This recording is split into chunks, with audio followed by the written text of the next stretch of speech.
জাপানে যে ওই কারণেতে তো অনেক বাচ্চাদেরকে দিয়ে অনেক সবজি মানে ইয়ে করা হয়, তাদেরকে শেখানো হয়। তো আমাদের পাশের অ্যাপার্টমেন্টে একজন জাপানিজ থাকে। তো ওইখানে ইয়ে করে বাচ্চাদেরকে দেখাশোনা করে। তো ওই মানে যখন যেটা নিয়ে আসে আমাদেরকে দেয়, পেঁয়াজ আলু, তার মধ্যে ছিল এই মূলাটা। আর মূলা জিনিসটা আমার কাছে একদমই ভালো লাগে না, রান্না করতেও ভালো লাগে না। আপনাদের ভাইয়া পছন্দ করে তাই রান্না করতেছি। আর মানে তাও রান্না করতাম না, মানে গন্ধ মানে বেশি একটা ছাড়ে না।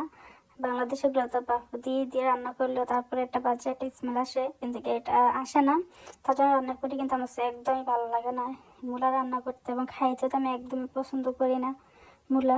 তো এই মূলাটা আমাকে জাপানিজ একটা জাপানিজ গিফট করেছিল মূলাটা।